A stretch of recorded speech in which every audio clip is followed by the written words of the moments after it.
বিসমিল্লাহির রহমানির রহিম। আসসালামু আলাইকুম। কেমন আছেন আমার প্রিয় বন্ধুরা? আশা করি আল্লাহর অশেষ রহমতে আপনারা সবাই অনেক অনেক ভালো আছেন। আমিও আল্লাহর অশেষ রহমতে আপনাদের সকলের দয়ায় আলহামদুলিল্লাহ ভালো আছি।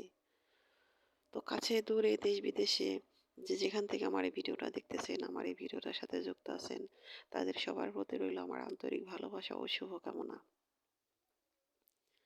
তো ভিডিওর শুরুতে একটা রিকোয়েস্ট, প্লিজ বন্ধুরা, যারা এই মুহূর্তে আমার ভিডিওতে যুক্ত আছেন, মনে করে একটা লাইক দিয়ে দেন। একটা লাইক দিয়ে আমার ভিডিওটা কন্টিনিউ করেন। আপনাদের একটি লাইক আমার কাছে অনেক অনেক মূল্যবান। আর নতুন বন্ধুদের বলতেছি, প্লিজ বন্ধুরা ভিডিওটা সম্পূর্ণ দেখুন, হয়তো কোথাও কোনো একটু অংশ আপনাদের ভালো লেগে যাবে। যদি ভালো লেগে যায় তাহলে আমার এই ছোট্ট চ্যানেলটাকে সাবস্ক্রাইব করে আমার পাশে থাকতে পারেন।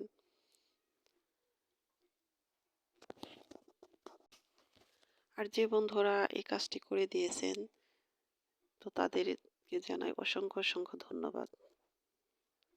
তো বন্ধুরা, আজ কিছুদিন ধরে জানেন আবহাওয়া অনেক খারাপ, অনেক শীত, তার মধ্যে রোদের কোনো দেখা নেই। তো আজকে অনেকদিন পর রোদ উঠেছে। তো আমি তো কিছুদিন বাড়ির বাহিরে ছিলাম। নিয়মিত যারা আমার ভিডিওটা দেখেন তারা হয়তো জানেন। তো বাড়িতে আসার পর কিন্তু কোনো কাজে হাত দিতে পারতাছি না। এমন শীত, শুধু রান্না না করলে তো খেতে পারবো না। সে কারণে কোনো রকম একটু রান্না করে খাবারটা খাইতেছি।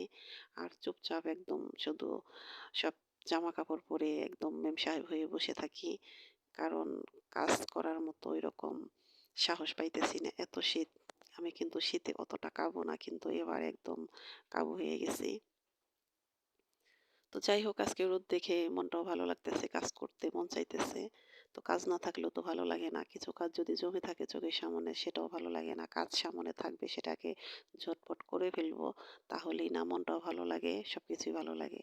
তো আমি আমার মামার বাড়ি থেকে কিছু ফুল গাছের ডাল এনেছিলাম চারা দেবো বলে। তো শীতের কারণে সেগুলো দিতে পারি নাই। পানিতে ভিজিয়ে রেখেছিলাম, সেই চারাগুলো আজকে দিতেছি। তো কিভাবে চারা দিলে, গোলাপের চারা কিভাবে দিলে হবে সেরকম মোবাইলে সার্চ দিলাম। তো সেরকম কিছুই পেলাম না। তো এর আগে অনেকবার চারা দিয়েছি, সেগুলো হয়েছে, আবার দেখা গেছে হয়ও নাই। তো ভাবলাম যে চারাগুলো যদি যেভাবে হয় সেভাবে দেওয়ার চেষ্টা করি। তো দেখলাম তো যেভাবে দিয়েছে সেভাবে চেষ্টা করতেছি। তো সে কারণে আমি কিছু বোতল কেটে নিয়েছি। এর মধ্যে নিচে কিছু বালু দিয়ে দিলাম। তার মধ্যে হলো এমনিতে ভালো মাটি, আর হলো ওই যে গোবর ঘষির যে ছোট ছোট থাকে, ফাঁকি থাকে, সেই ফাঁকিগুলো দিয়ে মাটিগুলো এই যে মিক্সড করে নিয়েছি, ওগুলো দিয়ে দিতেছি। জানি না হবে কি না, তবে চেষ্টা করতেছি। যদি হয় তাহলে তো ভালোই হলো। আর এই গাছের গোড়ার মধ্যে যে অ্যালোভেরার যে ডগা আছে সেগুলো দিয়ে দিয়ে বসিয়ে দিতেছি। তো মোবাইলে দেখি যে অনেকে এই অ্যালোভেরার দিয়ে গাছটা লাগায়, তো আমি সেভাবে চেষ্টা করে লাগালাম। তো দেখা যাক কি হয়।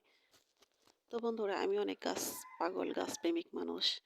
দেখা যায় ফুল ফল গাছ এগুলো লাগাতে অনেক পছন্দ করি, ভালোবাসি। তো বাড়িতে যদি ছোট ছোট ছেলে মেয়ে থাকে তাহলে কিন্তু ওরা এগুলো করে। তো আমার দুটি ছেলে, ওরা এসবে অতটা আসক্ত না। তো এমনি ভালোবাসে, কিন্তু একটা লাগানোর যে একটা ব্যাপার আছে, যে একটা গাছ লাগাবে, এটার যত্ন করবে, সেটা কখনোই করে না। এটা আমিই করি বরাবর। শুধু ফুল গাছ নয়, বাড়িতে যে শাকসবজির গাছ আছে সেগুলো কিন্তু আমি অনেক যত্ন সহকারে এগুলা বুনি এবং যত্ন করি। আমার খুব ভালো লাগে। আর বাড়ির ভিতরে থাকি, এই কাজগুলোই আমি সবসময় করে থাকি। যে যত কাজই করি না কেন, ঘুরে ফিরে আমার এগুলো না করলে ভালো লাগে না। আর ঘরের সামনে বিশেষ করে যদি ফুল গাছ না থাকে তাহলে তো আরও ভালো লাগে না। বাড়িটা কেমন যেন ফাঁকা ফাঁকা, শূন্য মরুভূমির মতো লাগে। তো জানি না গাছগুলো হবে কিনা। এর আগে অনেকবার গাছের চারা দিয়েছি, আবার নার্সারি থেকে এনেও বোনা হয়েছে। সেই গাছগুলো কিছু হয়েছে, আবার কিছু মারাও গেছে। তো এই তো এই যে দেখেন, এটা হলো অলকানন্দা। তো আমার বাড়িতে অলকানন্দা গাছ আছে, সেটা হলো ছোট ছোট পাতা, শুধু লতার মতো খালি বড়ই হইতে থাকে। তো এই গাছের পাতাটা আবার একটু বড়। এই গাছটা মনে হয় ছোটই থাকে নাকি, জানি না সঠিক। তো কিছু অলকানন্দা আছে যে সেগুলো বড় হয় না, আবার এগুলা দেখি যে ছোট ছোটই থাকে। আর আমার এই বাড়ির গাছগুলো শুধু লতার মতো উপরের দিকে ওঠে। তো জানি না এগুলা কাটিং করে রাখতে হয় না এগুলার জাতি আছে অন্যরকম অন্যরকম, জানা নেই। তো আমি লাগিয়ে দিলাম, দেখি যদি গাছগুলো হয় আমি এরপরে হলে ছেটে ছেটে রেখে দেবো। কারণ ঘরের সামনের গাছ কিন্তু এত বড় ঝাঁকড়া হলে ভালো লাগে না। ঘরের সামনের গাছ সবসময় ছোট ছোট থাকলে ভালো লাগে। তো এই যে গাছটা দেখতেছেন এটার নাম জানি কি? তো ভুলে গেছি। যাই হোক এই গাছগুলো বাড়িতে ছিল এর আগে। সেগুলো উঠিয়ে ফেলে দিয়েছি। এখন আবার এটা টবে লাগাইতেছি। টবে দিয়ে দেই। এমনিতে যদি মাটিতে থাকে তাহলে কিন্তু এই গাছগুলো অনেক হয়। একদম ছেয়ে যায়।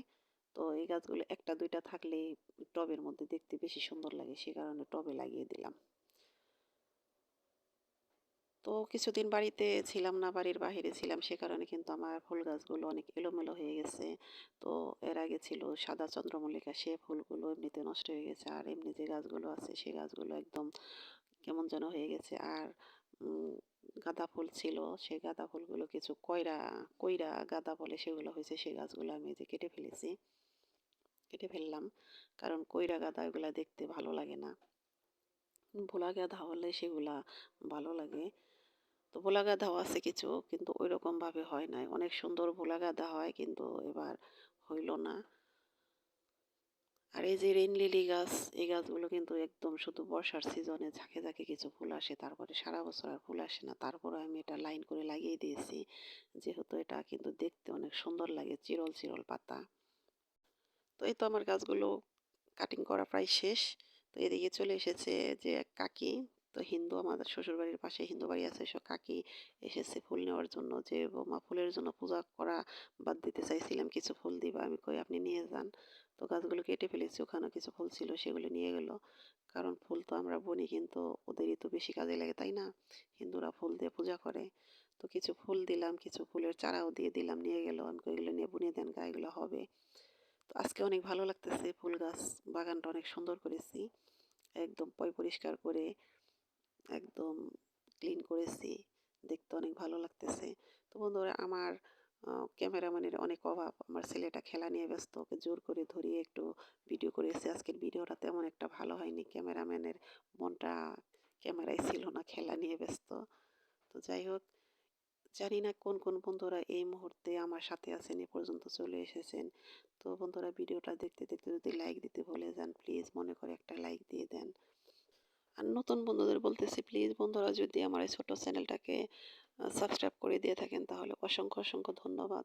ছোট্ট একটা কমেন্ট করে যাবেন। সেই কমেন্টের সূত্রধরে আমি আপনাদের পরিবারে চলে যাব। আপনাদের সাপোর্ট করব, আপনাদের পাশে থাকব। আমরা একে অপরকে সাপোর্ট না করলে কেউ এগিয়ে যেতে পারবো না। অবশ্যই আমরা সবাই সবাইকে উৎসাহিত করব। তো আমার আজকের ভিডিওটা কেমন লাগলো অবশ্যই আমাকে কমেন্ট করে জানাবেন। আর আমার কথাতে হয়তো অনেক ভুল আছে, সে ভুলগুলো প্লিজ ক্ষমা সুন্দর দৃষ্টিতে দেখবেন। আপনারা সবাই ভালো থাকেন, সুস্থ থাকেন। আপনাদের শুভকামনা। আল্লাহ হাফিজ। আসসালামু আলাইকুম।